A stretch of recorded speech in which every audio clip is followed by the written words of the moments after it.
Now for our next example, we will try to create an interpolation with an array so that it's gonna be much more complex, and you will have an idea how can we fully use the interpolation within much complex scenarios. So let's create a new file called, for me, I'm gonna call it interpolation tree.component.html. Then inside this HTML file, we will edit this later. We'll first create an array inside our TypeScript file, and maybe let's change the template URL first. Then let's save it. It should be blank. Okay. Now it's blank. Then in our TypeScript file, we will create a array containing some variables that most likely can be found in our day-to-day life, or maybe in some social media, or maybe some online stores that you're using. So for example, we'll create products equals to array. That's basically how you create a variable array in TypeScript. It's just gonna be blank.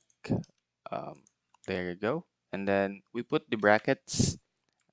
In creating an array with multiple details, it's usually with starts with braces and then brackets. And inside the brackets, we'll put our variables. Let's say name, string, product A, and then price should be, let's say, 10.99. And then after creating the first product, we will put a comma and then put another brackets. Then name again, product B, and then we put the price, let's say 5.99, and then let's add one more, and let's say name, product B, price 19.99, and let's keep it that way for now. And then in our interpolation tree dot component dot html, we will try to create a HTML code using ng4. So first of all, we create a div, and then we put a name on it, products. Then we save it so that we can see if it's really working. Okay, as you can see in our server, it shows products. Then after this, we will create a list. Then list ng4 is equals to let product of products,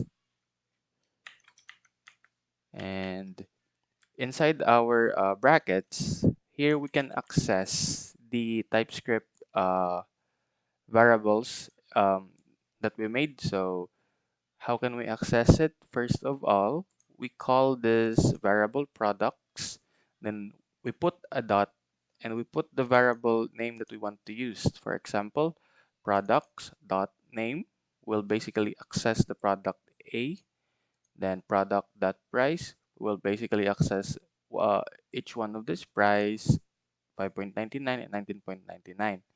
Um, for a better view, product dot name, then let's say dash brackets again, product dot price, and we will put uh, a vertical line there and put currency, so that the Angular will know that this is a currency, and if we save it, should display the price with a dollar sign because of that function, or this line function, or it's gonna convert the price or the integer into a currency, or yeah, that's the purpose of this line.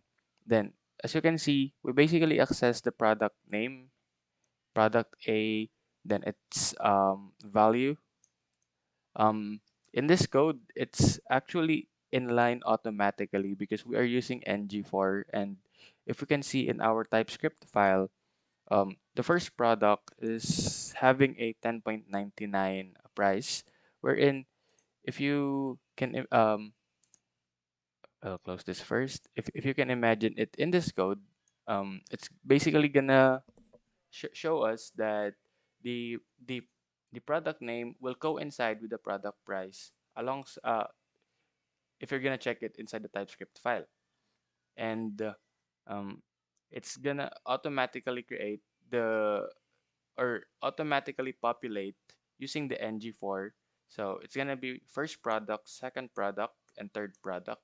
Wait, I think I must type something. Okay, so basically using ng4, it's gonna populate the first product with its price, the second product with its price, and the third product with its price. So the question is, what if you just want to get the first product only? How can you do that? Um, we can basically do that by accessing a certain array inside in our HTML file. So basically, let's see. Let's try to product. Let's put a zero dot name. Mm,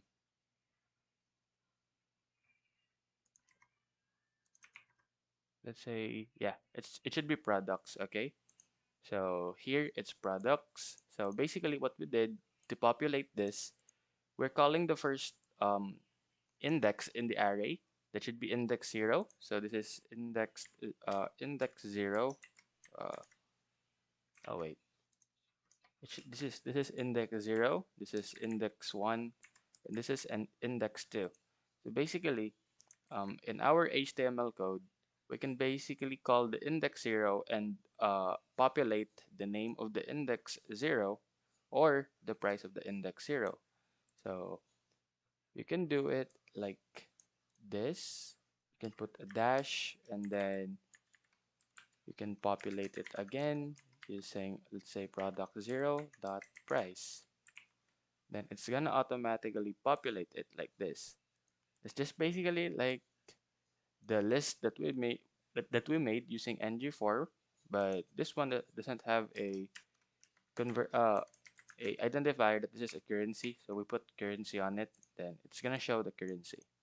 Okay, this is a hard-coded version, but this is gonna be handy in the future if you're gonna use interpolation inside an array, wherein sometimes you have to access a certain value with a certain condition. Like for example, um, there's a condition that if the first product is um, is not equal to some products that are in the cart, you should skip filtering it and combining it. Then you can proceed to checkout. Like those kinds of scenarios that you might encounter if you're gonna create your own project in the future. And that would be all for interpolation. And in the next video, we will discuss about